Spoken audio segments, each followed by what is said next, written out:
Hadapi kenyataan dan bongkar kapasitas negaranya, Menteri Kekuatan Militernya jauh lebih lemah dari Indonesia. Ini memalukan. Kita memulakan tetapi kita tertinggal ke belakang. Negara kita sudah jadi bahan ketawa dunia. Dunia sedang bercakap hal Malaysia. Kalau radio Australia membincang hal Malaysia, bila sebut Malaysian government, dia pura-pura latah. Yang ada sekarang saya yakin ianya tidak cukup. Bahkan kalau dicampur dengan yang rosak dan sebagainya, kalau ditanya oleh negara lain, kita tak akan beritahu berapa yang kita ada yang bersiap siaga untuk menjaga perairan yang begitu penting.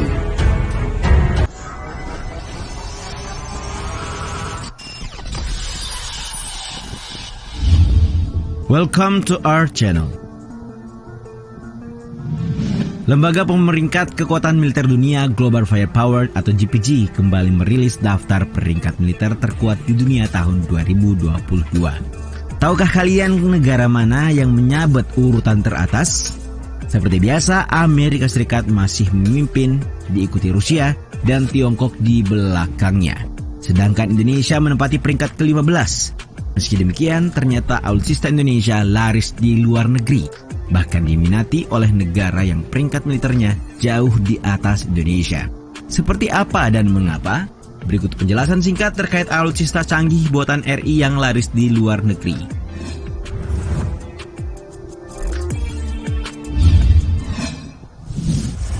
Anoa X6. Baik, halo, assalamualaikum warahmatullahi wabarakatuh. Selamat berjumpa kembali bersama channel saya Novi Story. Jangan lupa like, komen, dan subscribe.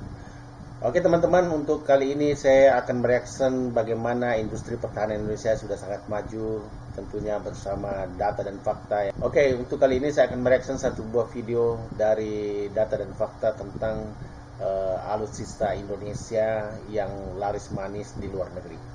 Baik teman-teman ya, mudah-mudahan semua teman-teman dalam keadaan sehat walafiat dan tak kurang dari suatu apapun.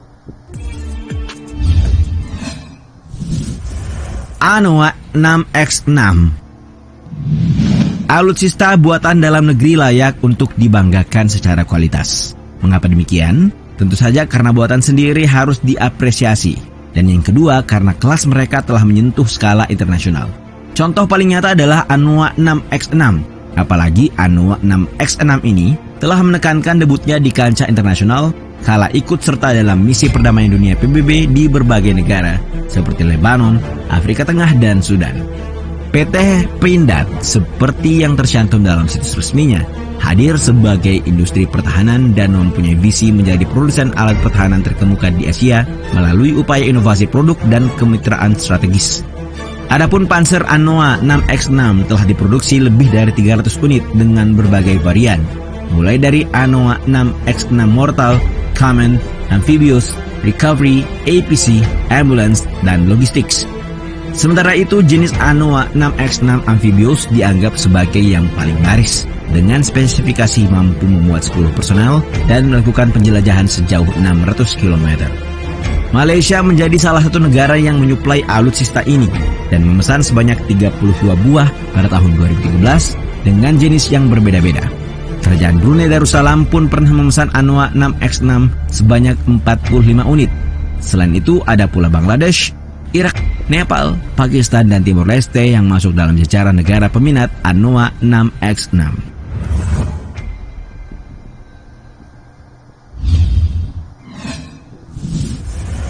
Tank. Tidak hanya Anoa 6X6. Sepertinya kendaraan tempur lapis baja satu ini tidak mau ketinggalan mengambil tempat. Sebab faktanya Indonesia mendapat tempat di pasar internasional melalui tank, bahkan menjadi alutsista terlaris di tahun 2020 lalu.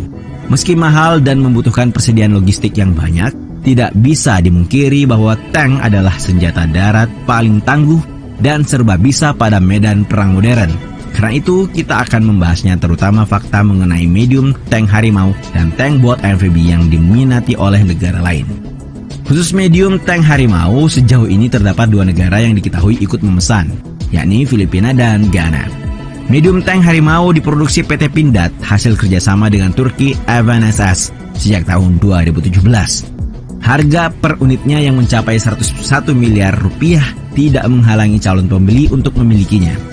Melansir Pindad.com, kendaraan ini dilengkapi dengan two-man turret kaliber 105 mm serta senapan mesin kaliber 7,62 mm untuk daya gempur maksimum.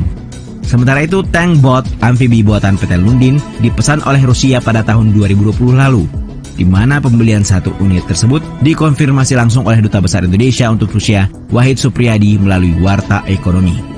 Ini bukan kali pertama PT Lundin mengekspor produk buatan mereka ke Rusia. Tahun 2018 lalu, mereka juga mengekspor 7 kapal buatannya ke Rusia, yaitu kapal RIB atau Rigid Inflatable Boat jenis Karbotech.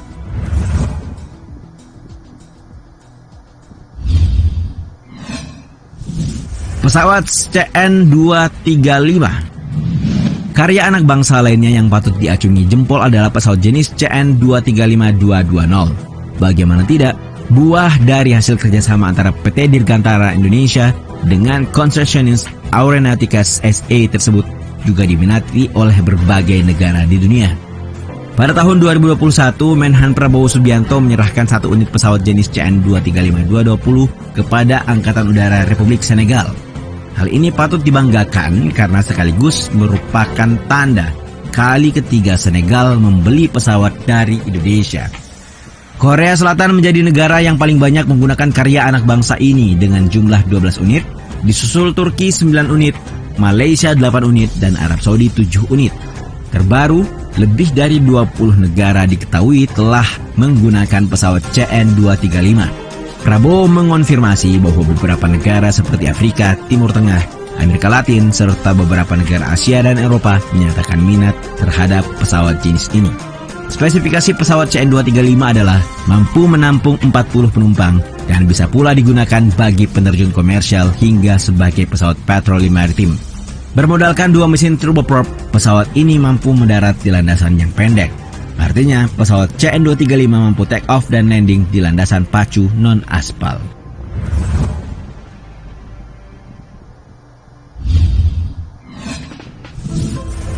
Kapal patroli. PT Lundin yang berada di Banyuwangi nyatanya pernah menjalin kerjasama dengan pemerintah Malaysia hingga lahirlah varian baru Monohull X-15 Fast Patrol Boat. Ini merupakan salah satu kapal patroli sekaligus kapal tempur ringan yang memiliki 3 ukuran, yaitu 11 meter, 16 meter, dan 16,5 meter. Tapi tidak hanya oleh Indonesia dan Malaysia, ternyata Timor Leste juga menaruh minat pada kapal ini. Terdapat 2 kapal dengan dimensi 11 meter yang digunakan Angkatan Laut Timor Leste. Keunggulannya tidak perlu diragukan. Kapal yang terinspirasi dari Swedia ini mampu mengangkut 14 personel dengan senjata kaliber 12,7 mm dan 7,2 mm kaliber GPMG. Jadi teman-teman, ini PT Lundin ada di Banyuwangi ya, dan Indonesia bekerja sama dengan Swedia sebagai sistem pertahanan diri yang melengkapinya. X-15 Fast Patrol Boat juga berperan sebagai kapal respons cepat dalam pekerjaan patroli reguler, pengintaian, pengawasan, penegakan hukum, kontra pembajakan, evakuasi medis, dan operasi penyelamatan.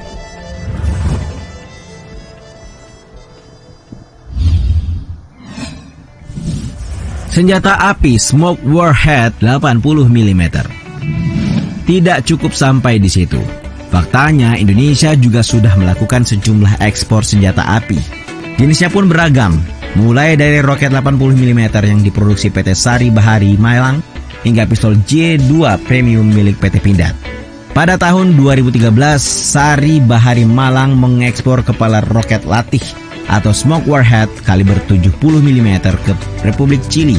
Sebanyak 262 kepala roket yang dimaksud itu akhirnya digunakan untuk kebutuhan latihan perang bagi para tentara. Selanjutnya ada pistol G2 Premium yang diklaim sebagai salah satu primadona senapan produksi Pindad. Pistol yang diperkenalkan pertama kali pada tahun 2016 itu telah diekspor ke Timur Tengah dengan jumlah yang mencapai 10.000 unit. Pistol ini juga digunakan di Laos, Vietnam, dan Filipina. Dengan harga 35 juta rupiah yang ditaksir cukup mahal, pistol ini menggunakan amunisi kaliber 9 mm dengan jarak tembak efektif mencapai 25 meter. Kapasitas magazinnya bisa memuat 15 peluru dengan panjang laras 5 inci.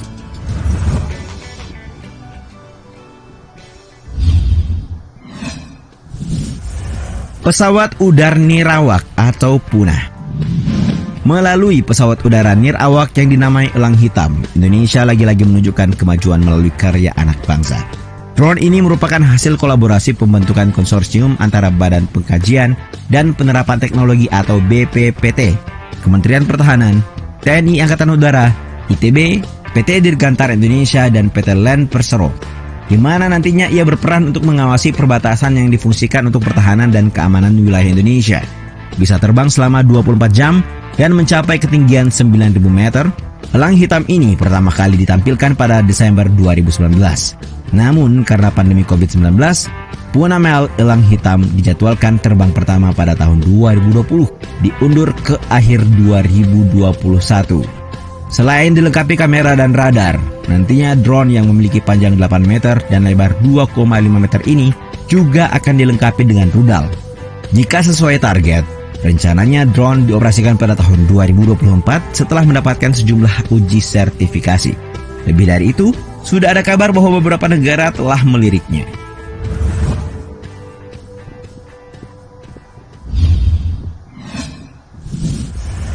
Senapan. Terakhir kembali hadir PT Pindad yang berhasil menciptakan SS2V5 kaliber 5,56 mm untuk kemudian diekspor ke beberapa negara Asia bahkan sampai ke Afrika. Meski buatan dalam negeri, senapan ini berstandar NATO dengan berat kosong 3,35 kg dan berat isi 3,71 kg. SS2V5 memiliki tingkat mobilitas yang sangat tinggi serta cocok untuk digunakan dalam berbagai skenario pertempuran jarak dekat. Selain itu ada senapan runduk atau senapan SPR-2, SPR-3, dan SPR-4. Masih diproduksi oleh Pindad, alutsista ini juga diminati banyak negara. Sniper mematikan ini juga umum digunakan pasukan khusus TNI seperti Kopassus khusus SPR-2.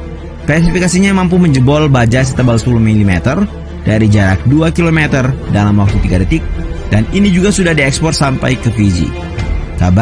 Kabarnya Laos juga menaruh minat pada senapan berkecepatan 90 meter per detik tersebut.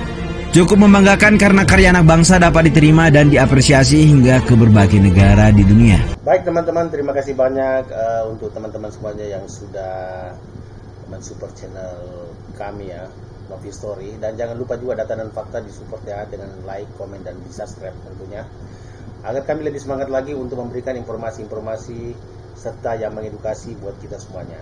Baik teman-teman, terima kasih banyak dan saya ucapkan wassalamualaikum warahmatullahi wabarakatuh.